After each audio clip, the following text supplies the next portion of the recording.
الحمد لله وكفى وسلام على عباده الذين اصطفى أشهد أن لا إله إلا أنت وحده أشهد أن لا إله إلا الله وحده لا شريك له وأشهد أن محمدا عبده ورسوله.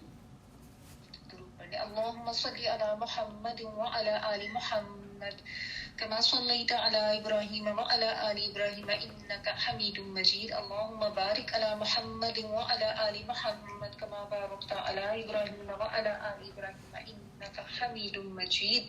أما بعد فأعوذ بالله من الشيطان الرجيم. بسم الله الرحمن الرحيم. رب اشرح لي صدري ويسر لي أمري واحلل عقدة من لساني يفقهوا قولي.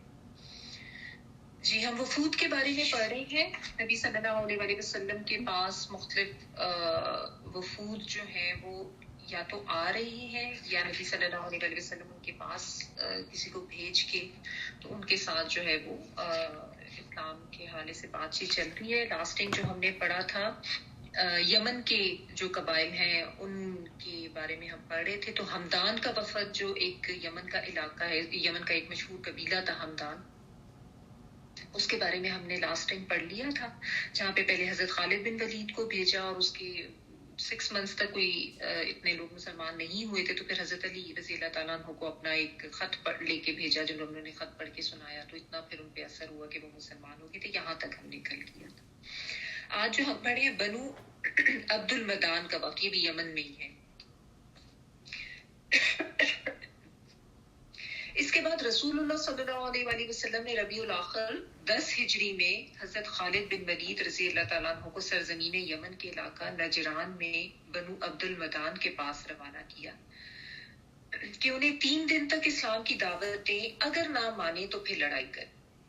اب یہاں پہ آپ دیکھیں کیا چیز سمجھ آ رہی ہے. دیکھیں ونس اگین جیسا میں نے بتایا کہ وہ یمن کا ہی ایک علاقہ ہے نجران, اور اس میں ایک قبیلہ ہے عبد المدان, اس کے پاس بھیجا ہے. اب دوبارہ سے حضرت خالد بن ولید کو بھیجا. ایسا نہیں ہے کہ ایک دفعہ اگر وہ اس طریقے سے اسلام پھیلانے میں ناکام رہے ہیں تو ان کو دوبارہ جو ہے وہ موقع نہیں دینا کہ وہاں پہ تم نے نہیں کیا تو اب تمہارا یعنی تمہاری کوئی ویلیو ختم ہو جاتی ہے. ایسا نہیں نظر آتا ہمیں کہیں بھی سیرت میں. جیسا ہم لوگ تو عموماً یہ کرتے ہیں نا, وہ فلانے تم سے تو پرانا کام تو ہوا ہی نہیں تھا جو پہلے تم نے دیا تھا, اب اس کو مزید کوئی ذمہ داری دینے کی ضرورت نہیں ہے. ایسا نہیں ہے.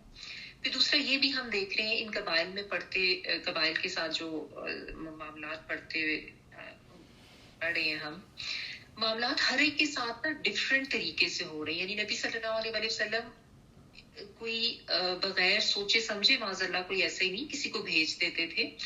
دیکھتے تھے کہ اس قبیلے کا کیا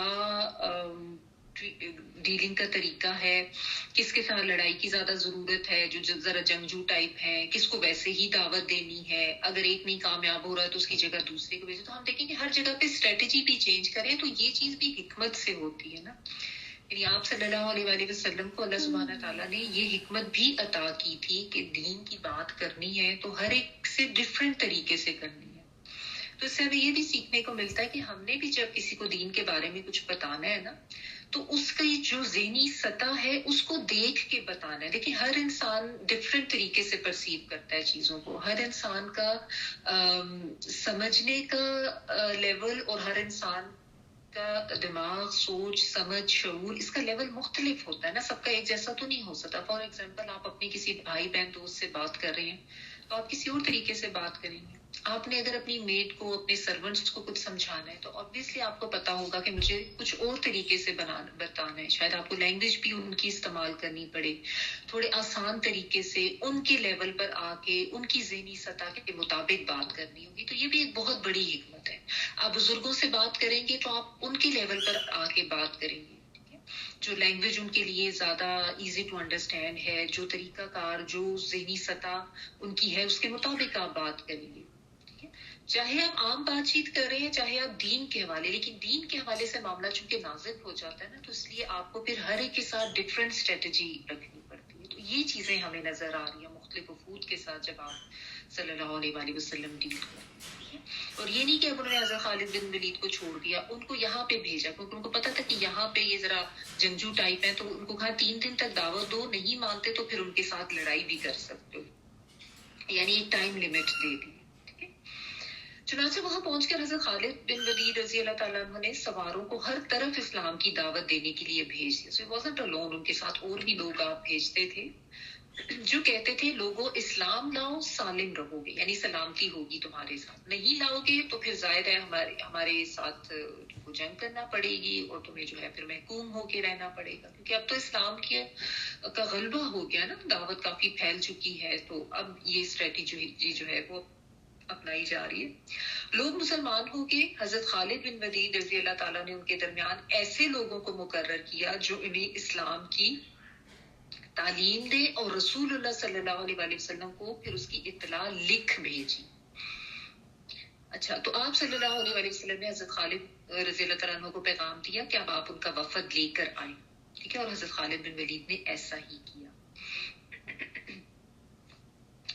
اب آپ یہاں پہ دیکھیں کہ ایک اور چیز جو سمجھنے کی ہے کہ صرف یہ نہیں کیا کہ اسلام کا پیغام دیا اور اس کے بعد چلتے بنے وہاں سے، نہیں، اب وہاں پہ ایسے لوگوں کو انہوں نے اپوائنٹ کیا ہے جو کہ انہیں اسلام کی تعلیم دے.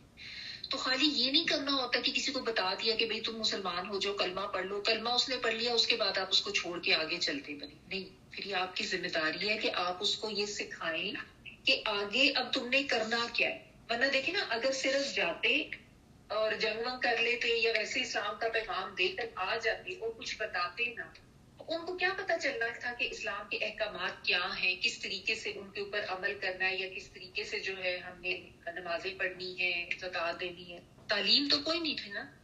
تو جب بھی آپ کسی کو اسلام کی طرف دعوت دے رہے ہیں، فرض کریں کسی نان مسلم سے، لیٹ سپوز اگر آپ کا کوئی ایسا ہوتا ہے معاملہ، تو صرف یہ نہیں کہ اس نے اسلام قبول کر لیا اس کے بعد اس کو چھوڑ دیا، اس کے بعد بھی ذمہ داری ہوتی ہے کہ اس کی پوری تربیت کی جائے. اور یہ ہمیں نظر آتا ہے سیرت میں، نبی صلی اللہ علیہ وآلہ وسلم بھی لوگوں کو بھیجتے تھے دین سکھانے کے لیے. اور آگے آپ دیکھیں صحابہ کرام کی بھی یہی اسٹریٹجی ہے کہ انہوں نے پھر، اب زیادہ سارے لوگ ہوتے تھے نا قبیلے میں، تو آپ کے ساتھ جو حضرت خالد بن ولید رضی اللہ تعالیٰ کے ساتھ جو لوگ تھے ان کو انہوں نے اپوائنٹ کیا کچھ لوگوں کو، جیسا ہوتا نا کہ اتنے لوگوں کو تم سکھاؤ، اتنے لوگوں کو تم سکھاؤ. پھر وہ بیسک تعلیم دیتے تھے کہ توحید یہ ہے، رسالت یہ ہے، اور یہ صدقہ، خیرات، زکوٰۃ، جو بھی اسلام کی دیگر تعلیمات ہے، روزہ کیسے رکھنا ہے، حج کیسے کرنا ہے، یہ ساری تعلیمات پھر وہ دیتے تھے، سمجھاتے تھے، تو چھوڑ نہیں دیتے تھے. ٹھیک ہے. پھر نبی صلی اللہ علیہ وآلہ وسلم نے کہا کہ اب ان کا وفد لے کر آؤ. حضرت خالد بن ولید ان کا وفد لے کے نبی صلی اللہ علیہ وآلہ وسلم کی خدمت میں حاضر ہوئے. جب وہ لوگ آپ صلی اللہ علیہ وآلہ وسلم کے پاس پہنچے تو آپ نے دریافت کیا کہ جاہلیت میں جو تم سے لڑتا تھا اس پر تم لوگ کس وجہ سے غالب آتے تھے. انہوں نے کہا کہ ہم یکجا ہوتے تھے، متفرق نہ ہوتے تھے، اور کسی پر ظلم کا آغاز نہیں کرتے تھے، یعنی یونٹی، اور یہ کہ خود سے پہل نہیں کرنی ظلم کی. کوئی اگر آ کے لڑ رہا ہے تو اس کا جواب دینا ہے، اور یہ بالکل اسلام کے عین مطابق ہے کہ اتحاد تو رکھنا ہے، خود سے پہل نہیں کرنی. لیکن یہ نہیں کہ کوئی آ کے آپ کے اوپر آپ حملہ کر رہا ہے، یعنی ایک گال پہ تھپڑ مارا ہے تو دوسرا بھی آگے کر دو، نہیں. جب کسی نے آپ کی سلامتی کو چیلنج کیا ہے، آپ کے پیس امن کو چیلنج کیا، تو پھر آپ نے بھی کھڑے ہونا ہے، پھر آپ نے جواب دینا ہے. آپ صلی اللہ علیہ وآلہ وسلم نے فرمایا تم لوگوں نے سچ کہا. جتنی تو کبھی آپ صلی اللہ علیہ وسلم کا نام آئے نا تو آپ لوگ بھی ساتھ درود ضرور پڑھا گے، I'm sure پڑھتے ہوں گے، جمعے کے دن اور بھی پڑھیں. اور درود کے بارے میں یاد رکھیں کہ ہمیشہ پورا درود پڑھیں. اگر یعنی پورے سے مراد یہ کہ اگر آپ پورا درود ابراہیمی پڑھ لیں تو اس کی تو بہت ہی فضیلت ہے. جیسے ابھی ہم پڑھے ہیں تو صلی اللہ علیہ وآلہ وسلم، آل کا ذکر ساتھ ضرور کر کے پڑھیں. ٹھیک ہے، یہ بھی آپ صلی اللہ علیہ وسلم کی حدیث ہے کہ میرے پہ ناقص درود نہ بھیجو، یعنی کمی والا، یہ آل کا ذکر ساتھ ضرور ہونا چاہیے. آپ صلی اللہ علیہ وآلہ وسلم نے فرمایا تم لوگوں نے سچ کہا، اور آپ نے قیس بن حسین رضی اللہ تعالیٰ عنہ کو امیر مقرر کیا. یہ بھی ہم ساتھ ساتھ دیکھتے ہیں سیرت میں کہ آپ صلی اللہ علیہ وسلم جو ہے نا کسی نہ کسی کو لیڈر ضرور بناتے تھے. یعنی ہوتا نا کہ ساروں کو پتا ہونا چاہیے، چاہے وہ لیڈر آگے سے پھر کچھ لوگوں کو اپوائنٹ کرے، جیسے پہلے حضرت خالد بن ولید نے کچھ لوگوں کو اپوائنٹ کیا. اب یہ جو ہے قیس بن حسین، ان کو ان کا امیر مقرر کیا تاکہ وہ آگے سے بے شک پھر اپنے لوگوں کو مزید کام دے دیں، لیکن ایک اوپر لیڈر ہونا ضروری ہے. وہ لوگ شوال کے آخر یا ذوالقعدہ کے شروع میں اپنی قوم کے پاس واپس گئے. پھر آپ صلی اللہ علیہ وآلہ وسلم نے ان کے پاس عمر بن حزم رضی اللہ تعالیٰ عنہ کو بھیجا کہ انہیں دین سمجھائیں، سنت اور اسلام کی سیدھا باتیں سکھائیں اور ان سے صدقات وصول کریں. آپ نے اس کے متعلق انہیں ایک تحریر بنو مسج کا اسلام، یہ بھی یمنی ہی قبیلہ ہے. رسول اللہ صلی اللہ علیہ وسلم نے ان کے پاس حضرت علی بن ابی طالب کو رمضان 10 ہجری میں اسلام کی دعوت دینے کے لیے بھیجا اور حکم دیا کہ جب تک وہ لڑائی نہ کرے لڑائی نہیں کرنا. پھر اسٹریٹجی چینج ہو گئی. پہلے میں کیا تھا، 3 دن کی مہلت دو، نہیں تو لڑائی کر دو. ان کو بتا دو کہ 3 دن کا ہی مہلت ہے. یہاں پہ ان کو کہا کہ جب تک وہ نہ لڑے نہیں لڑنا. کیونکہ میں نے آپ کو بتایا نا کہ ہر قبیلہ جو ہے اس کے بارے میں پتا ہوتا تھا یا کہ یہ کس قسم کا ہے. جو جنگجو خصلت والے ہوتے تھے ان کے ساتھ ویسا معاملہ کرتے تھے، جو پرامن رہنے والے ہوتے تھے ان کے ساتھ ویسا معاملہ کرتے تھے. ٹھیک ہے. تو جب حضرت علی رضی اللہ تعالیٰ ان کے پاس پہنچے اور ان کی جمعیت کا سامنا ہوا تو انہیں اسلام کی دعوت دی، مگر انہوں نے انکار کر دیا اور مسلمانوں پر تیر چلا. اب یہی نبی صلی اللہ علیہ وسلم نے کہہ کے بھیجا تھا کہ اگر وہ کریں گے اٹیک تو پھر تم نے ضرور کرنا ہے، لیکن پہلے اسلام کی دعوت دے دی. یہ نہیں کہ جاتے ساتھی ان کے اوپر اٹیک کر دو، لڑنا شروع کر. تو یہاں سے یہ پتہ چلتا ہے کہ اسلام ایک پرامن مذہب ہے، امن کو پھیلانے والا مذہب ہے. اور اسلام کو جب پھیلایا گیا تھا تو ہمیشہ پہلا سٹیپ یہی ہوتا تھا کہ اسلام کی دعوت دی جاتی تھی، کیونکہ اسلام کا امیج بہت خراب کیا جاتا ہے یہ کہہ کے کہ ہر جگہ پہ جنگ کر کر کے پھیلا ہے. آپ دیکھیں ہر جگہ پہ یہی کہا گیا ہے. جتنے بھی ہم یہ وفود پڑھے ہیں، جتنی بھی ہم نے نبی صلی اللہ علیہ وسلم کی اسٹریٹجیز دیکھی وہ یہ ہے کہ پہلے اسلام کی دعوت دو. اگر کہ قبول کر لیتا تو خام خواہ میں لڑنے بھیڑنے کی کوئی ضرورت نہیں کرتا تو وہ لڑائی کرتا ہے تو پھر اس کا جواب ضرور دیں گے. اس میں آگے پھر چپ کر کے نہیں بیٹھنا. اب انہوں نے جب تیر چلائے تو حضرت علی رضی اللہ تعالیٰ نے بھی اپنے ساتھیوں کی صف بندی کی اور ان سے لڑ کر پھر انہیں شکست دی.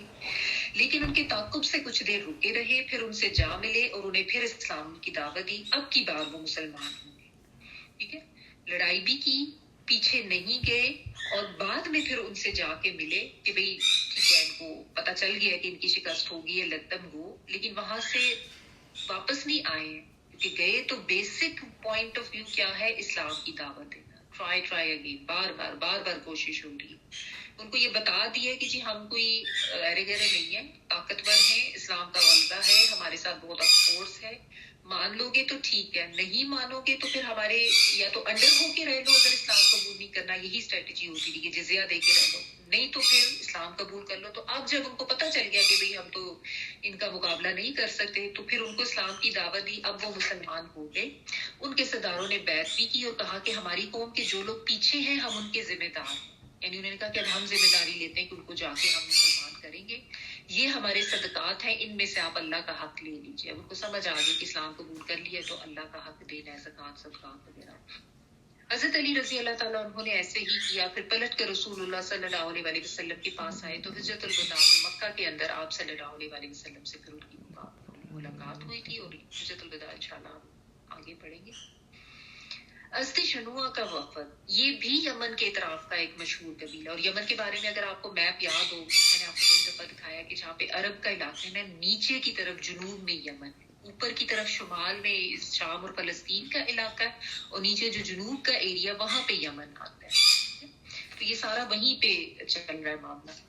یہ بھی یمن کے اطراف کا ایک مشہور قبیلہ ہے. اس کا وفد سرد بن عبداللہ رضی اللہ تعالیٰ عنہ ازدی کی قیادت میں آیا اور مسلمان ہو گیا. یہ قبیلہ خود آیا تھا. آپ صلی اللہ علیہ وسلم نے سرد رضی اللہ تعالیٰ عنہ کو بھی ان کا امیر بنایا اور حکم دیا کہ جو اسلام لا چکے ہیں ان کو ساتھ لے کر آس پاس کے اہل شرک سے لڑائی کریں. انہوں نے اسلام قبول کیا، انہی کو امیر بنایا، ظاہر ان کی تربیت وغیرہ بھی کی، اور ان کو کہا کہ اب آپ نے جانا ہے اور جتنے بھی اہل شرک آپ کو ملے نا ان کے ساتھ اب آپ نے لڑائی کا معاملہ کرنا ہے. اور وہی بن سکے کہ جب مان جائے تو ان کو اسلام کی دعوت دے. تو اس طرح سے اسلام جو ہے نا وہ پھر آگے پھیلتا گیا تھا. جریر بن عبداللہ بجلی رضی اللہ تعالیٰ عنہ کی آمد اور ذوالخلصہ کا انہدام. نبی صلی اللہ علیہ وسلم کے پاس حضرت جریر بن عبدالبجلی رضی اللہ تعالیٰ عنہ بھی تشریف لائے. یہ بھی فیمس ہے، مشاہیر صحابہ میں سے ہیں، یعنی مشہور سے. جنگ یرموک میں ان کے کافی کارنامے تھے. ان کے قبیلہ بجلیہ اور خصم کا ایک بت اور ایک بہت بڑا بت خانہ تھا جسے ذوالخلصہ کہتے تھے. انہوں نے نا یعنی وہ بت وغیرہ بہت رکھے ہوئے تھے، اس میں بت کدا بنایا ہوا تھا. وہ اس سے خانہ کعبہ کی ہمسری کرتے تھے. ہمسری مینس کہ وہ کہتے تھے کہ یہ خانہ کعبہ کے برابر ہے. یعنی عرب میں جو خانہ کعبہ ہے یہ اسی کے برابر ہے معاذ اللہ، اور رکھے اس میں بت ہوئے تھے انہوں نے، ٹھیک ہے. چنانچہ وہ کعبہ کو کعبہ شامیہ کہتے تھے اور اپنے بت خانہ کو کعبہ یمانیہ کہتے تھے، ٹھیک ہے، یعنی یمن والا کعبہ. شامیہ کیوں کہتے تھے؟ جیسا میں نے ابھی آپ کو بتایا نا کہ یہ سرزمین عرب ہے، تو نیچے کے حصے میں یمن تھا اور کعبہ کے اوپر والے حصے میں شام تھا نا. تو یمن کا جو علاقہ ہے اس کا تو شمال وہ شام والا علاقہ بنا نا، اوپر والا علاقہ. تو اوپر والے علاقے میں جو کعبہ تھا، یعنی اصل جو بیت اللہ ہے اس کو کہتے تھے یہ کعبہ شامیہ ہے، شام کی طرف والا کعبہ. اور اپنا جو کعبہ تھا اس کو وہ کعبہ یمانیہ کہتے تھے، جس جو اصل میں تو انہوں نے اس میں بت رکھے تھے، یہ ذوالخلصہ جو ہے، اور اس کی میں یعنی بتوں کی پوجا وہاں پہ ہوتی تھی اور کہتے اس کو اللہ کا گھر ہی تھے.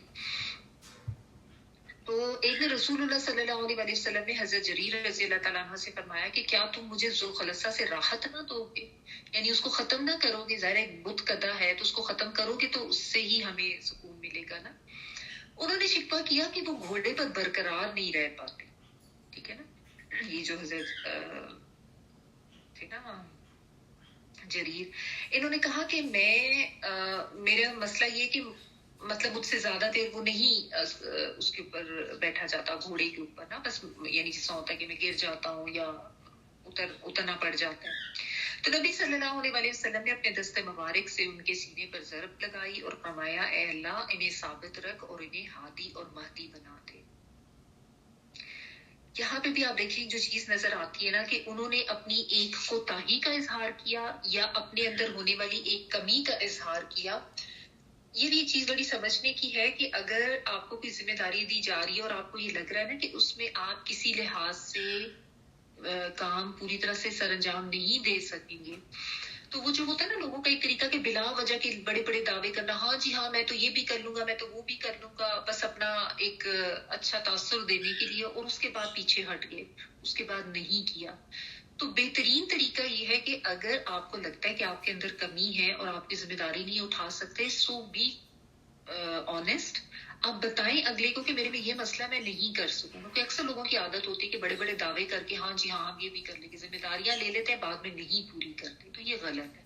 ایک تو یہ بات جس کو دی جا رہی ہے اس کی طرف سے کیا طریقہ کار ہونا چاہیے، کیونکہ یہ ہم کیوں پڑھے یہ وفد میں ہمارے لیے سیکھنے کے لیے لیسنس ہے نا. تو ایک تو یہ، اور جو دے رہا ہے دینے والا وہ بھی یہ نہ کرے فوراً ہی کہ اچھا چلو چھوڑو تمہیں نہیں دیتا کسی اور کو دے دیتا ہوں. آپ دیکھیں نبی صلی اللہ علیہ وسلم کسی کی حوصلہ شکنی نہیں کرتے. جیسے حضرت خالد بن ولید کو آپ کو پتا تھا کہ بہت زبردست جنگجو ہیں، بہت زبردست ان میں کوالٹیز، آپ نے دوبارہ بھیجا. یہاں پہ آپ نے ان کے لیے ان کے سینے پہ ہاتھ رکھا اور آپ صلی اللہ علیہ وسلم نے ان کے لیے دعا بھی فرمائی تھی کہ اللہ انہیں ثابت قدمی بھی دے اور ہادی اور مہدی بھی بنا دے. انہوں نے تو صرف اتنی بات کی تھی کہ مجھ سے جم کے بیٹھا نہیں جاتا، تو ان کے جم کے بیٹھنے ان کی ثابت قدمی کے ساتھ مزید دعا کی کہ انہیں ہادی اور مہدی بنا، ہدایت دینے والا بنا دے. ٹھیک ہے نا.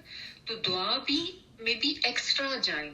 اگر کوئی کسی کو آپ نے دعا دینی ہے تو جو اس کی کمی ہے اس کے ساتھ ساتھ اس کے لیے ہدایت کی دعا تو بہترین دعا ہے نا، تو وہ بھی ضرور اس کے لیے کریں. تو آپ صلی اللہ علیہ وسلم نے کی. اور یہ ٹھیک ہے کہ آپ صلی اللہ علیہ وسلم کے معجزات تھے، آپ نے سینے پہ ہاتھ رکھا اور ویسا ہی ہو گیا جیسا آپ صلی اللہ علیہ وسلم نے دعا کی تھی.